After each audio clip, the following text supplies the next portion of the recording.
Thanks and welcome everyone. Thanks for joining us for this Reach Coffee and Conversation.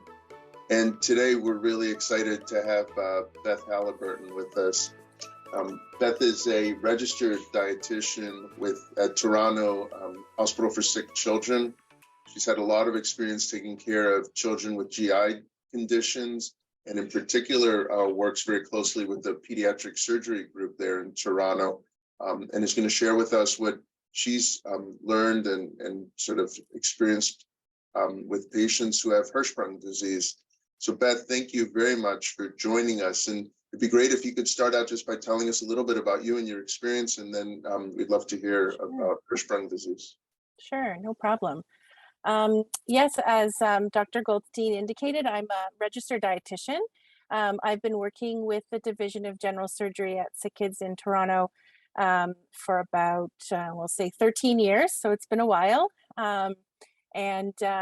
We at SickKids, we do a lot of, we're considered a referral center, and we're also a follow-up center. So we follow a lot of kids from diagnosis through childhood with Hirschsprung disease, as well as with a number of other GI or surgical conditions. So I've had lots of experience with families with Hirschsprungs of all various types. And so I hope the information that I have here for you guys is helpful. Should take about 20 minutes or so of some slides, and then we'll have time for some questions. So if we're ready to go, then I'll get started. Great, thanks, Beth. And I realized I didn't introduce myself, and I'm sure a lot of people don't know me. I'm Allan Goldstein. I'm a Chief of Pediatric Surgery at Massachusetts General Hospital in Boston, and I've been very interested studying Hirschsprung disease in the lab and also taking care of kids with Hirschsprung disease for the past 20 years. So Beth, take it away. Great, thank you. My video seems to be frozen on my end. Am I frozen on your end, or is that just me?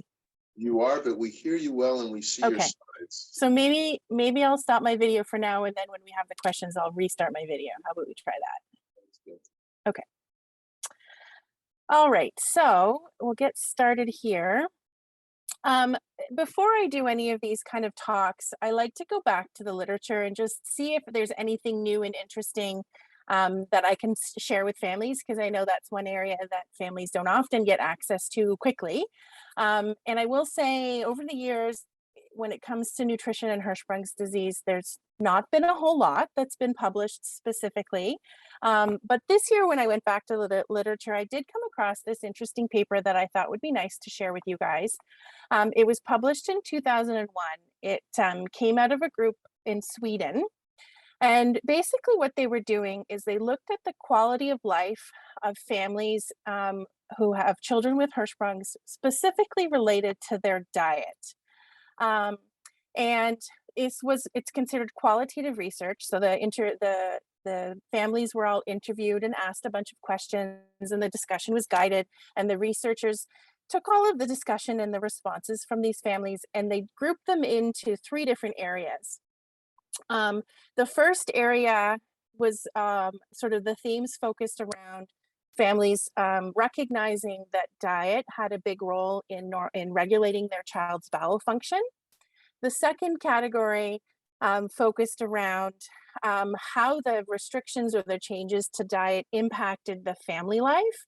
And then the third category was specifically around the anxiety and the general dissatisfaction that families had around a lack of information provided to them around diet from their healthcare provider teams. And so I don't think the findings from this paper are going to surprise anybody who's listening to this presentation today. But I think it's important for this kind of work to be done so that those of us who are helping to support families like yours recognize the challenges and the stressors that you face, and help guide us in what information to share with you. So the basic take-home messages for anybody reading this paper are, yes, dietary habits do play a key role in the treatment of Hirschsprung disease, and yes, families want more information. So I was quite happy to see papers like this, a paper like this coming out recently. But before we get too much into the diet specific stuff, I do want to go through a little bit about the anatomy of Hirschsprung's, because anatomy does have a huge role in what dietary interventions are. So here's a diagram of a human digestive system. Hirschsprung disease affects the nerves in the GI tract, and it starts at the bottom, at the rectum, and can be progressive up into the rest of the bowel. So in a healthy colon, a typical person without Hirschsprung's, the colon's job is to absorb water and electrolytes. And by electrolytes, I mean things like sodium and potassium. And the colon contains a lot of bacteria, and bacteria is supposed to be there. Good bacteria is supposed to be there. And the job of that bacteria is to help us to digest fiber, make gas, and a byproduct of that is they also make some vitamins. And then just below the colon is the rectum, and that's where our bodies typically would store poop. And having poop in the rectum is what gives us the sensation that it's time to go. The small bowel, which is the very long part of the bowel that's further up from the colon, that's where the majority of nutrition is absorbed, and it contains all the good enzymes to help break down food, and a common enzyme that's found here is lactase. There are lots of other enzymes that we'll say, but lactase is sort of one of the most well-known ones. So when it comes to Hirschsprung's and anatomy, Hirschsprung starts at the bottom, typically in the rectum, and if an individual has short segment Hirschsprung's, it would typically affect the rectum and maybe up into the transverse colon, which you can see here is kind of this bottom part of the colon. If somebody has longer segment Hirschsprung's, that means that the nerves are missing, or the ganglions are missing further up into the colon. And then the extreme situation would be with somebody who has total aganglionosis, which means they don't have any ganglions in their colon. And in some cases, there's even impact up into the small bowel, and that's very rare and quite significantly more difficult to manage. So when we talk about sort of expectations for stooling for kids with Hirschsprung's disease, the quality of the poop very much depends on how much of the bowel remains in use. And in the medical world, we call this incontinuity. Basically, that means what's in continuous line between your mouth and to where the poop comes out. So if most of the colon is in continuity, so it's a short segment, maybe just a bit of the rectum and some of the colon is impacted, then the goal is to have at least 1 to 2 soft peanut butter-like stools every day. The exception to this would be in a baby that's on breast milk or formula and one that's transitioning to table food. So the 1 to 2 soft stools a day is kind of the goal once you're on full table foods. And then the other hope is to have all the stool being emptied out with whatever poops the kid has during the day or evening. What we don't really want to have is residual poop hanging out in the bowels, because that's where a lot of the gas and the discomfort and the really big bloating can come from. If the individual has very little colon or no colon, then the stools will be much more frequent and much more watery. And that's because the colon's job is to absorb water from food. So if you don't have a colon, there's limited capacity to absorb all of the water. The other comment I'll make around this is our bowels do have a great capacity to adapt. So there will be some degree of adaptation of the remaining bowel over time. This could take weeks to months to years, but just because somebody has had most of their colon removed doesn't mean that they're in dire straits forever. Their body will start to adapt a little bit. It won't be completely quote unquote normal, but it will improve typically over time. So the way we can use nutrition in Hirschsprung's disease is that the foods that your child eats can help to improve stool texture. It can help with stool emptying, and it can help to reduce any gas or bloating symptoms. And so the diet principles that we typically follow at SickKids are the diet recommendations that dietitians have the bad reputation for wanting everybody to follow, but meaning a high fiber diet and a low sugar diet. Along with these food choices, we also would highly recommend following a regular meal snack pattern. So having, 3 meals a day and 1 to 2 snacks, depending on how old the child is. And then additionally, we would suggest eating a constipating food in combination with a non-constipating food. And I'll go into a little bit more detail about the rationale between some of the, for all of these items shortly. So for babies, we'll start with exclusive breastfeeding or formula feeding until about 4 to 6 months of age, at which point we generally recommend fairly standard solid introduction. Typically that would be starting with an iron-containing food like an iron-fortified baby cereal or a pureed meat if the family eats meat, and then advancing from there to vegetables and fruit and other things. But within the solid food introduction, we do have some Hirschsprung specific food choices that we would recommend. So sticking with the high fiber, low sugar recommendation, we would say for a baby starting cereal, maybe they're better off using an oatmeal or a brown rice cereal instead of a white rice cereal, just because it's higher in fiber. And like all kids, starting the right food choices from the beginning helps with better long-term success. And so the same certainly applies to a kid with Hirschsprung's.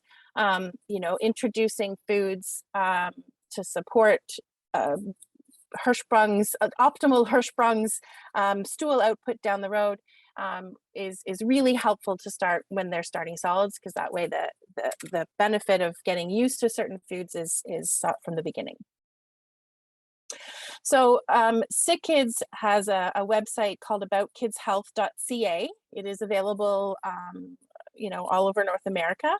And we do have a specific handout designed for dietary guidelines in Hirschsprung disease. So you can just go to this website and type in Hirschsprung's in the search box and you'll come up with this handout. So a lot of the information that we'll be talking about for the rest of the slides are also included on this handout. So the reason why we recommend a high fiber diet is because it helps to manage stool consistency and helps with emptying of all of the stool that's in the GI tract. And so obviously with a high fiber diet, we would be encouraging things like whole grains, brown bread, rice, lots of fruits and vegetables. For somebody who is starting on a new high fiber diet, maybe you haven't been following one previously, it is important to start introducing fiber slowly. If you go full on and you start having, your brown breads for breakfast and your brown bread for lunch and brown rice for dinner, there's a potential for a lot of gas and bloating and discomfort at first. So it's important to start slowly, increase over a couple of weeks while drinking lots of water. We think about fiber as something that helps people to poop, people without Hirschsprung's as well. But if you don't drink enough water with lots of fiber intake, then you can actually get a little bit more constipated because your body needs the water to help lubricate the poop in order for it to pass easily. There are two types of fiber. One is called soluble fiber, and it tends to make poop stickier.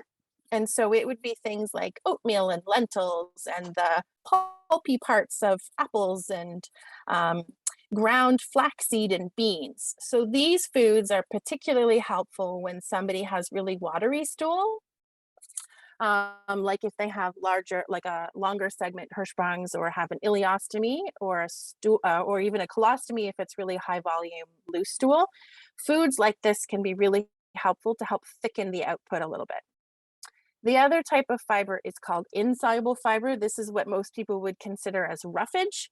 And so it's like the brown flaky bits on the outside of whole wheat things and flour, like whole wheat or brown rice. It also includes the skins of fruits and vegetables. This is the kind of fiber that helps to increase stool bulk, so makes poop bulkier. And it also helps to absorb more water to make it softer and easier to pass. So often with kids with Hirschsprung's, there's lots of poop in there, but they don't have the nerves and the ability to force the stool out easily for them to empty completely. And so if we have a bulkier poop, it actually is easier for the kid to pass it as long as it is soft. And so that's again where the water comes in. My little side note to the roughage type stuff is if somebody has an ostomy, really tough roughage is not recommended because it can sometimes cause a bit of blockage at the end. This is especially important for little kids who don't chew well. So, you know, if you're a little bit older and you're chewing your food really well, or your roughage is well cooked, it's maybe okay. Some people can tolerate, but little kids who gobble their food down and don't chew well, it's probably not, definitely not a good idea. And again, on the same website, we do have a high fiber diet. Now, this one isn't specifically designed for individuals with Hirschsprungs, but the information included in it is still very valuable.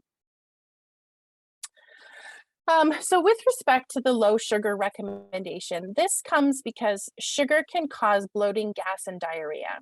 So our colon and even our small bowel, if it has bacteria, the bacteria in our gut can breaks down the sugar and it ferments the sugar and it produces gas as a byproduct. And the gas can actually cause a very large tummy distension. So there's some kids with Hirschsprungs who have this really big distension and their tummies after a meal look like they have, like, you know, gained 5 pounds, but it's just air. Sometimes you can hear the rolling, rumbling gas from across the room. This is often because the bacteria is producing a lot of gas in the colon or in the bowels. There are certainly medical interventions that may be worthwhile exploring with your team, but I would say, in my experience, a good portion of the gassy, bloating distension can be improved by reducing sugar intake a lot. You know, especially if the medical intervention or the antibiotics or whatever treatment is used isn't helping, then reducing dietary sugar can help significantly. And this includes regular table sugar, honey, maple syrup, any sort of table syrup. All of those things include sugar that can feed the bacteria. What makes it a little bit harder is we also recommend avoiding sugar alternatives like sugar alcohols and aspartame and those kind of things.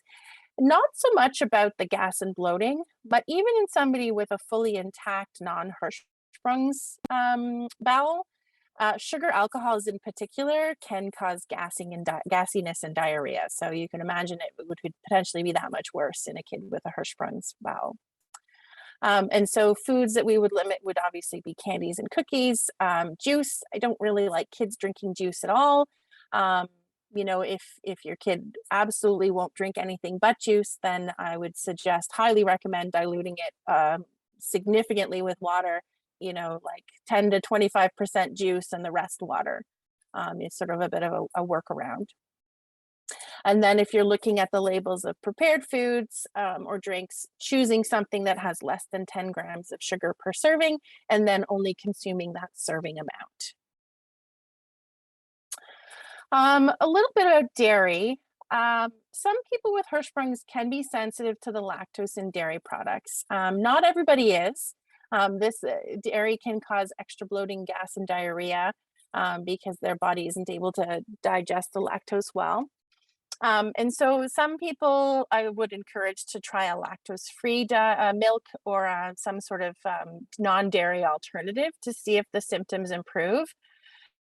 Not everybody gets better or they have symptom relief making these changes. So I usually say give it a shot for a few weeks. And if things are remarkably better, great. If they're not better, then you can go back to whatever you had been drinking before. The side note for milk alternatives is there's lots on the market these days. The challenge is nutritionally, are they appropriate for kids? And a lot of the flavored ones, like a flavored almond milk, for example, or a flavored soy milk, will have lots of sugar added. And so, you know, the important thing would be to choose a product without added sugar, but ones that have lots of protein and vitamin fortification. So nutritionally, the better alternatives to cow's milk would be like a soy milk, some hemp milk products. There's some newer pea protein-based products that have come out on the market. their fortification can vary. But the standard almond milk or rice milks, they tend to be very low in protein, so not usually recommended for kids. I think there's some new products on the market where they actually add protein to them, so they might be better, but you do have to sort of keep an eye on those products. And then with respect to other dairy products, firmer cheeses and yogurts may be very well tolerated even if somebody's on a lactose-free milk, because firm cheeses and yogurts naturally have less lactose than liquid milk products do. A little bit about total aganglionosis. In this case, as I said before, the colon is entirely affected. At least at SickKids, these kids would have an extended time with an ileostomy. We tend not to reverse the stoma until they're closer to learning to be potty trained.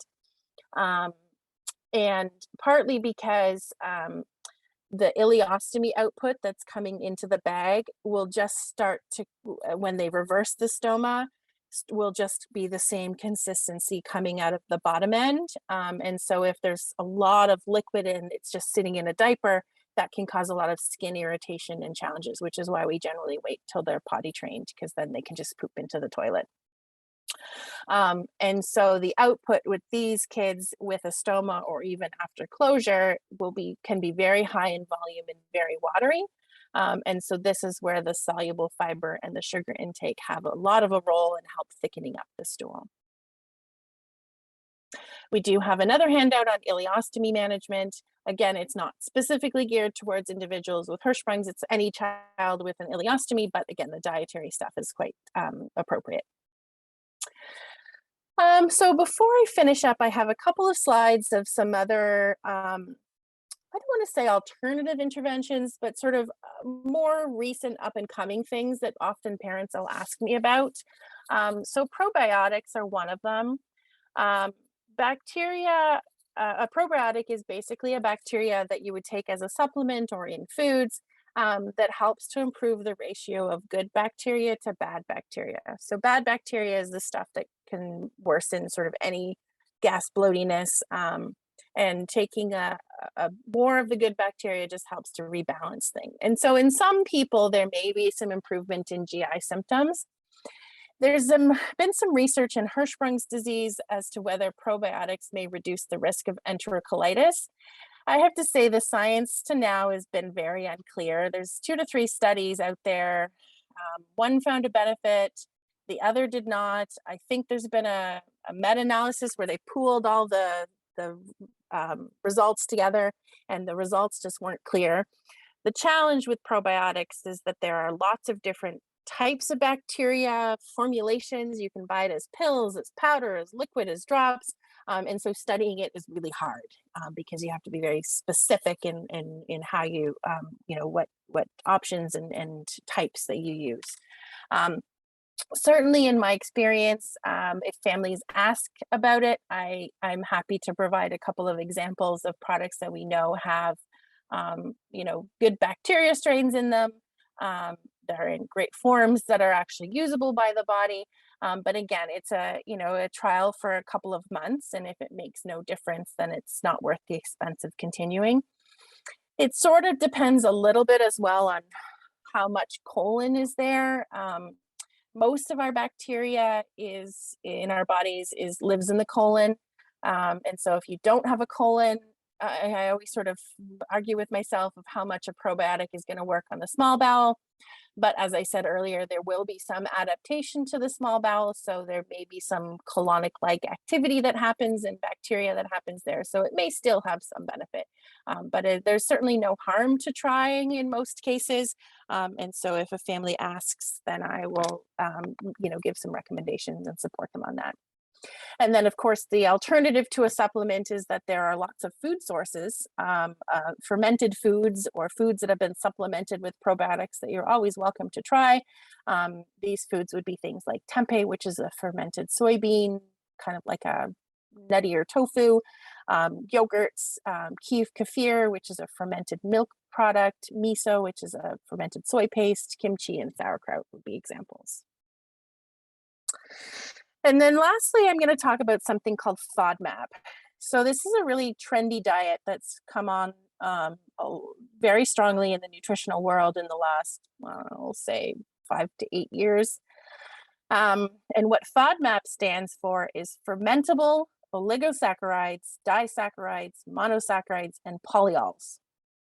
So basically what all these things are carbohydrates that are fermented in the digestive tract, resulting in gas, cramping, diarrhea, and constipation. So in the non-Hirschsprung's GI tract, high FODMAP, elimination of high FODMAP containing foods can help with symptoms. And they've really gained a lot of popularity in the IBS population.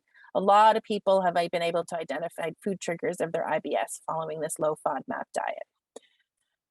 There hasn't been any specific research published in Hirschsprung's on the FODMAP diet in the population. But I will say, if you think back to the low sugar, high fiber recommendations that we find have been really effective in our kids, then it's kind of like a, I'll say, quote unquote, light FODMAP.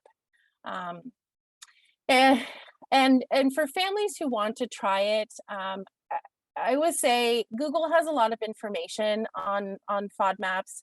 The challenge with it, especially in kids, is that it starts with a really strict elimination diet, and foods that are high in these FODMAPs are everywhere. And so restricting and eliminating these foods is really challenging, and it's very restrictive and can have nutritional consequences for kids. And so after this period of elimination, you then theoretically this would be followed by a reintroduction of foods so that you can help identify which foods specifically trigger your symptoms. And then the hope would be that you would continue to introduce the foods and then only have to avoid those trigger foods in the future. But as I said, it's not great in kids if you're doing it without supervision because of the nutritional consequences of such a strict elimination. And the diet would need to be evaluated just to make sure that the kids are, the nutritional needs are being met. And so whether the hospital or clinic that you're in has access to a dietitian and is willing to support you in this, or if you are able to engage a dietitian privately, then that may be an approach to consider. But it's again, the research is not necessarily there for Hirschsprung's. And if you want to consider making dietary changes, I would at least start with the low sugar, high fiber stuff, and see how things go from there. So that's basically the end of what I wanted to talk about today. We did okay, I think, on timing, about half an hour. So I'm happy to take any questions you may have. Thanks so much, Beth. That was great. We do have a few questions. People should feel free to keep adding questions to the Q&A section on this webinar. I'll give you the first one. Can you see them there? I've been giving kefir. I think it's called kefir. That's a fermented milk that has a lot of probiotics in it. I've been giving it since her son had C. diff, and he seems to have bacterial overgrowth, and the surgeon says cutting down probiotics may help. What do you think? I mean, that's a challenge because, the bacterial overgrowth, it depends on what bacteria are growing. Sorry, my video is not starting for some reason. Maybe I'll stop sharing my screen and see if that helps.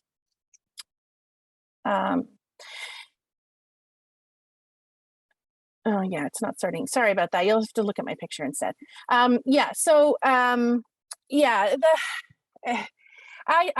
not sure that any sort of probiotics naturally occurring in the kefir would be contributing specifically to the bacterial overgrowth, because the bacterial overgrowth is likely caused by some other bacteria strain. That being said, if you stop it for a few weeks and things do get better, that proves me wrong. The thing with diet is you can always remove something and then add it back in.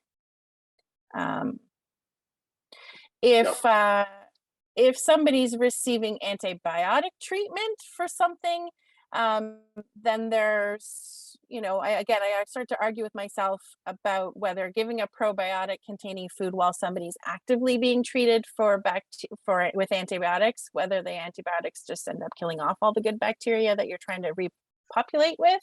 And so it may be a consideration to say there's no effect while you're on antibiotics at the time.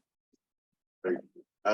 Yeah, I think you said it. I mean, probiotics there's really no evidence, any solid evidence that they're helpful in probably any particular disease. So it's worth trial and error. If you're having an issue with the kefir, stop it and see what happens as best suggested, and then maybe start a different one or resume it if it didn't, work. The next question, we have a lot to get through here. So my son is 2. He had a pull through when he was 7 months. And dairy, yogurt, cheeses, and bananas back him up. Is that something that can be expected long term? And is it normal for toddlers or just more sensitive because he has Hirschsprung? Mm-hmm. I mean, a great question. It is difficult in that age group. Certainly you can think about diet in pairing foods. As I said at the beginning, constipating food with non-constipating foods. So, if you give him some yogurt, maybe add some, ground flax or some chia seeds to it, or some bran buds to help give a little bit of extra fiber. That may help to be able to balance things. Banana is one of those things that I think has a bad reputation for being a constipating food in non-Hirschsprung's people. So, I wouldn't expect it to be a long-term problem. But I would say you can probably play with the fiber content of the diet to see if things get better with a bit more fiber. Great. What foods do you recommend to help a toddler go safely if we notice he's backed up? And, a lot of kids, after their pull through, some will have constipation. So what are a few go-to foods for that group? Yeah, I have to say, I don't know what it's been like in the US centers, but with COVID lockdowns, we've actually had a lot of delays in surgeries. So we have a lot more kids having their surgeries later after they've started solids, and that's created all sorts of other issues. So I will say I've certainly experienced lots of questions for kids at that stage. But yeah, I mean, things like the go-to for all toddlers, the Hirschsprungs are not for me, is things like pureed prunes. It's a good little thing. I appreciate that if you look at it, the sugar content's going to be very high, but that's why it helps with constipation. I would just say even like a teaspoon or a couple of teaspoons a day can be helpful. If you're not wanting to go with the prune route, you can use I've had families give like little homemade purees of blueberries and things like that. So any sort of fibery things. And getting a toddler to drink more fluid sometimes can be a really tough sell. But often it's a water issue as much as it is a fiber issue. So trying to up their water intake a little bit. And I also would add that, sometimes this constipation can be pretty significant post pull through. And the challenge with that is we don't want the colon to get stretched out a lot and reduce its ability to squeeze effectively. So if the dietary suggestions Beth made don't help, I wouldn't be too reluctant to get started on a laxative to prevent that. Totally. As a breastfeeding mom, would it benefit my 7-week-old baby if I made these dietary changes? Yeah, I mean, that's a really great question. There's been a lot of talk about kids with certain food intolerances or babies with like milk intolerance, mom removing it from their diet. That's a very different diagnosis. That's more of like an inflammatory response in the bowels. And it is quite effective for moms to make those dietary changes. But from a Hirschsprung's perspective, not really, because your diet and your milk quality doesn't change from like a sugar content or a fiber content. So making those changes yourself is probably not necessary. It's more so once you start to introduce solids that it's important for the food choices for the baby. Since breastfeeding came up, I'll just add that there is evidence that exclusive breastfeeding reduces the risk for enterocolitis in babies. So that's very recent, but there's more research actively happening in it. But so I think that if you're able to breastfeed, it's a great idea to exclusively breastfeed a Hirschsprung baby. Two questions from Jody regarding recommendation for 10 grams of sugar per serving. Is there a guideline for daily amount of sugar? And the second question is, are there specific probiotic brands you'd recommend? But how about the how much sugar per day? Yeah, I mean, we don't really have a daily sugar intake restriction because it's more about added sugar because I don't want families necessarily restricting, natural sugar in like whole foods like fruits and vegetables. It's more about the healthy food choices and limiting snack foods, which I appreciate can be very challenging for school age kids because you need school appropriate snacks. But it's, just because, I don't know if you guys have bear paws or equivalent, but just because a bear paw may have less than 10 grams of sugar per serving doesn't mean that it's okay for that kid to have a bear paw every single snack after school and before bedtime. We still want a variety of food choices. Regarding specific probiotic brands, that's a little bit harder because there are different brands available sort of regionally. One that we use a lot is a product called Biogaia. I believe it's North American, available across North America. It's a probiotic using a bacteria strain that's commonly found in human breast milk. And so it can be helpful. There's another one called Florastore, but again, it's I would say it's probably better to talk to your local team because there may be a product available locally that they find has been quite helpful. Great. From Kensington Health, we have a 2-year-old daughter with short segment Hirschsprung. She goes 2 to 4 times a day, and it's very watery. We're careful what she eats, a lot of high fiber food, no sugar. She's very thin. So the question is that diet impacting her weight gain? I guess both the diet and the watery stool. And what foods should she be getting to stool less? Yeah, I mean, certainly that kind of watery stool suggests that maybe she's not absorbing nutrition well. The challenge is sometimes, especially with short segment Hirschsprungs, if you may think they're having diarrhea, but sometimes there can actually be a hard ball of stool in there. And that the hard ball of stool is preventing the poop to come out. And the only thing that's coming out is any liquid that can squeeze past the ball. So it may actually be a case where she's constipated with watery stool. And so that's the kind of thing I think you should probably talk to your medical team about and see if she actually needs to be evaluated to whether she needs to be cleaned out first. If that's not the case, sometimes I find with toddlers who have lots of watery stool, if they're not gaining weight well, it may be partly because they don't have enough salt in their diet. And so one thing I like to do is we like to check the urine electrolytes in some of our little patients, because kids who don't have enough salt in their bodies won't gain weight no matter how much they eat.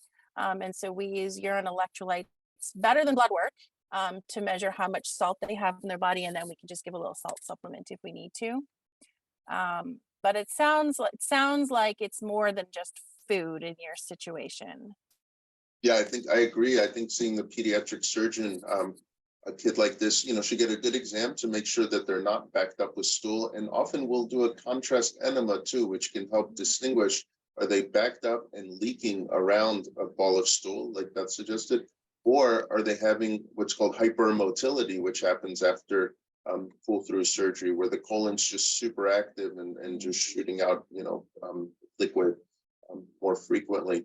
So it'd be worth a little bit of a workup before just relying on dietary changes. I'm wondering thoughts on long segment Hirschsprungs having foods such as skins, like apple skin, seeds, and tougher meats like steaks. Could those contribute to bowel obstruction? I mean, the simple answer to that is yes. I mean, we've certainly, it somewhat depends, I guess, if there's a stoma or not. We've had kids with stomas come in with little bits of insufficiently rehydrated dried mushrooms blocking their stoma. We've had lentils that weren't soft enough blocking stomas, but once they're cleared out, the stoma starts functioning fine. If you don't have a stoma, it's less likely. I mean, arguably, if there's any sort of narrowing at any sort of surgical site, you can have food getting stuck there. But for the most part, post pull through, I would say it's less common. There's a question from somebody about, can you replace a senna type laxative with diet? Have you seen success with that? Yeah, I mean, I have to say the laxative prescription is very much the medical management side of things. So I don't usually have much of a comment on that kind of stuff. You know, it's possible to have a reduction in laxative requirements with diet, but there are going to be some people out there who will continue to need a laxative treatment to keep stooling and emptying well. Yeah, I think that's something, it's also a trial and error thing. You stay on the senna, but add laxative type foods and see if that improves, and reduces the requirement for senna. You probably won't eliminate it. Once you're on laxatives, it suggests that diet alone may not be sufficient, but it's worth talking to the local doctor and a nutritionist or dietitian who works with them. Beth, there's a question about an 8-year-old who keeps falling off his growth chart. What are good foods that don't constipate but do help with weight gain? I mean, that's always the challenge. The school age is a bit tricky, especially if kids need a lot of encouragement to eat and they go to school and they don't have any sort of supports or aids to help them with that. Kids get really distracted and want to play. And so it's often about sort of the overall pattern of eating within the school environment. That's a bigger concern. Kids eat really well when they're at home, but at school it's just too much fun to play. But yeah, I mean, high calorie foods that aren't constipating, I think it's not so much one food does everything. I think it's, again, the food in combination. So giving a high calorie food, but then adding something fiber containing. I've said this before, but adding ground flax or chia seeds or Metamucil or bran buds to foods is a great way to sneak fiber into kids. Like if you have like a tomato sauce on some pasta, when the tomato sauce is cooking, take off a little bit for the kid, put a spoonful of something in it, mix it, then pour it over the sauce. It's a way to get it in there without the kid knowing, but you've got all the good calories of the tomato sauce, and add some cheese and a little bit of butter. You're going to make it nice and high calorie. Great. So if we give flagyl, is it advisable to give probiotics like kefir to replenish good bacteria, or is that not necessary? I would, just to tackle this first, Beth, please. If you're giving flagyl, it suggests that I assume it's being given for some degree of enterocolitis, sometimes mild enterocolitis. And as Beth mentioned, there's been a few studies on whether or not probiotics are effective at preventing enterocolitis. They are not effective at treating enterocolitis, as far as we know. So if you're on flagyl, I think flagyl is all you need. I don't think that the probiotics would necessarily add anything to replenish bacteria that the flagyl is treating. But so we just give flagyl and not probiotics with it. But Beth, maybe there's a different approach in Toronto. Yeah, I mean, no, I follow sort of the same approach. Again, I'm not entirely sure what the flagyl is going to do for the bacteria that's in the probiotics or the kefir. It's possible it's just going to kill it all. It's the point of it is antibacteria. And so I sort of agree. It's possible that after you've done the course of antibiotics, if there's some like post-antibiotic stool changes, then a probiotic or kefir may help. But again, that's usually the flagyls to treat to make the stool back to baseline in Hirschsprung. So yeah, I mean, this whole topic of bacteria in the bowel is so complicated. You have to remember that we have 10 times more bacterial cells in our body than we have human cells, and the number of different types of bacteria is astounding. Thousands and thousands of different types. So it's very hard to know how one probiotic or kefir or like how all these things impact. We're not there in our understanding of these bacteria yet. There's a question from Karen. Are there any cookbooks specific to Hirschsprung for high fiber, low sugar diets? For example, if my kid wants a cookie, is there a certain kind of cookie I can buy or bake? As far as I know, there aren't any cookbooks. I don't know if anybody from the Reach team has come across any Hirschsprung's cookbooks or wants to start collecting recipes. But, you know, I think my usual go-to cookie recommendation is the good old oatmeal, because you get a little bit of the oat, which is good soluble fiber. And then, you know, maybe adding a little bit of dried fruit or, you know, some semi-sweet chocolate chips maybe is a good strategy. You know, I don't want to deny a child a snack or a treat or a slice of birthday cake at a party. But you know, I think the important thing is to recognize that if the kid has a slice of cake or a cookie and has symptoms, then, you know, maybe they need a smaller cookie or a smaller slice of cake the next time, or need to eat that item in combination with something else in order to sort of mitigate the symptoms. This is a good question. Does the smell of the poo say something about gut health? Sometimes it's very foul smelling, like ammonia. Should we be alarmed? This is someone with short segment Hirschsprung. I mean, yes and no. Certainly a certain smelling stool can indicate significant infections.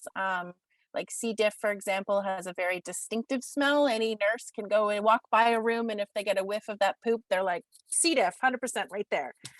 So certainly it can be indicative of an infection.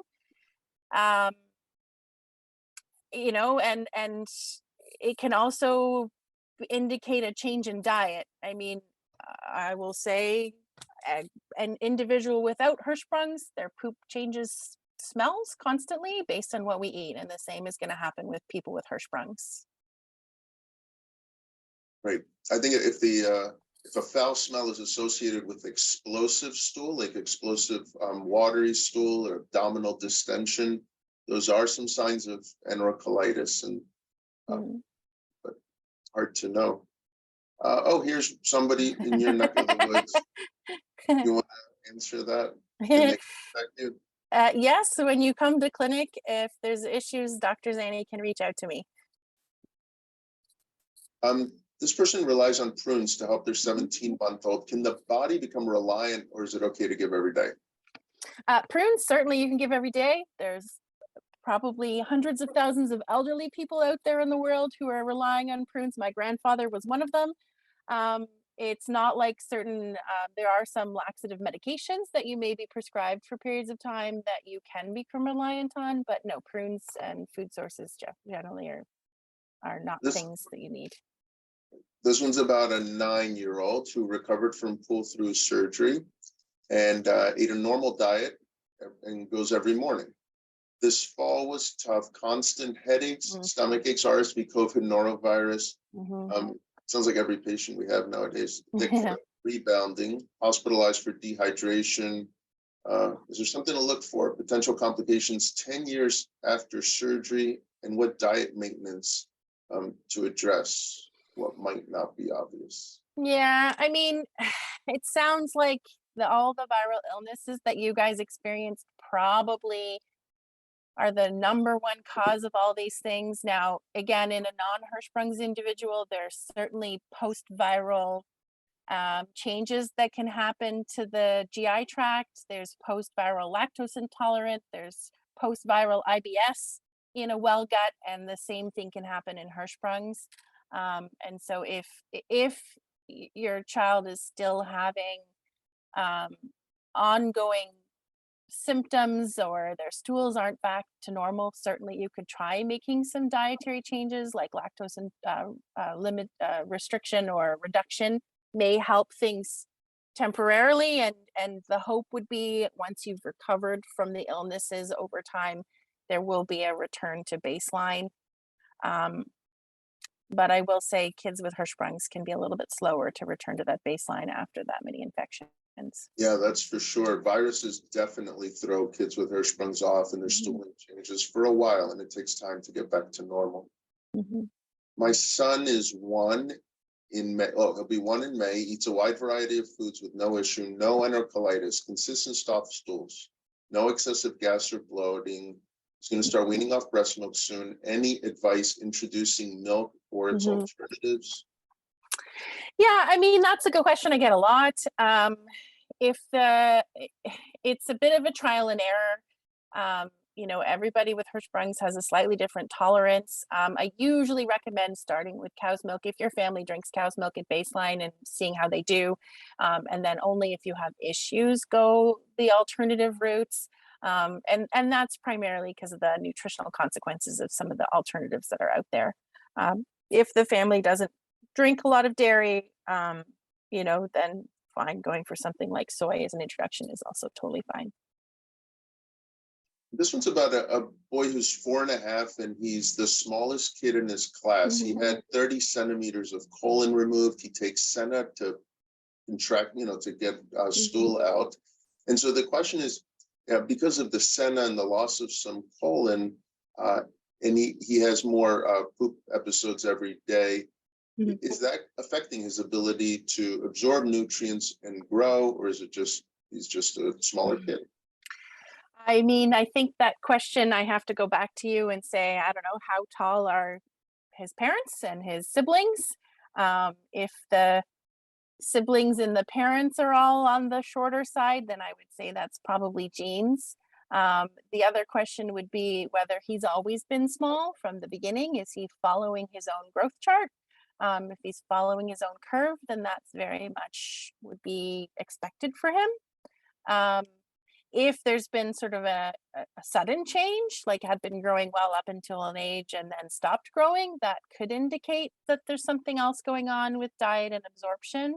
But I feel like that would be a question that even your primary care team can have a look at and sort of give you some reassurance based on his growth chart and your own height. Great. I don't think giving Senna will reduce absorb. I don't think it'll accelerate the bowel, the stuff going through the bowel so much that he won't be able to absorb nutrients. So I wouldn't blame the Senna in this case. A son with long segment Hirschsprungs had his pull through when he was 5 weeks, and acidic foods, oranges, raspberries, tomatoes, cause stools that are watery and burn.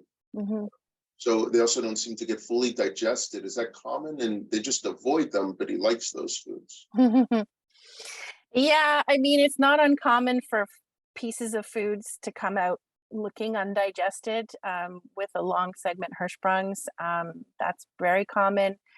Yeah, and causing the burning is he, if he's still in diapers, I would say slather that bottom end like you're icing a cake, because you're creating a barrier. If you don't want to see any skin, that helps with the burn. And then when they soil their diaper, you just sort of dab it and only actually wash off the diaper cream like once a day kind of thing, unless it's really horribly soiled. If they're not pooping into a diaper, then it may be more of a matter of washing instead of wiping to help with the burn. But yeah, I mean, I would say if he likes those foods, again, have them in combination with something else, help slow down how fast they go through. Have the tomatoes, but with, the ground flax or chia. Those are my go-to solutions to a lot of things. That's great advice. Are there side effects to being on probiotics too long? It's someone who's had their baby on a probiotic for almost 2 years. I know of no side effect. No, I agree. I don't, I mean, a lot of older people, toddlers and school-aged kids tend to get better benefit if you do like a 4-week on, 4-week off kind of thing, kind of like if you were on like a flagellal bacterial decontamination type thing. You sometimes, you'll have potentially less of a response to the probiotics, but I don't think there's any harm. This one's a 10-year-old who had short segment Hirschsprungs pull through at 1 year of age and is taking 1 square of X-lax for bowel movement support. Is it realistic that he can not require meds and use diet to manage? And I would think probably yes, because 1 square of X-lax sounds like a pretty small laxative dose. Yeah, and I think it's a similar response to the previous question about the Senna, coming off the Senna. I mean, you try it as you change the diet, and if he starts having more stools and can wean off the X-lax, great. Is the advice the same for HD children with an ACE, or are there alternative recommendations? I mean, once you have an ACE, I guess you're getting the whole colon's getting flushed out daily, so that the diet, it's the same situation. It depends why the ACE was placed. Was it placed for soiling or was it placed for constipation? Presumably, once you get to an ACE, it's because diet and laxatives and bowel management wasn't sufficient. So that may change over time. But at the moment, I would think that, Beth, you want to address this diet? Yeah, really?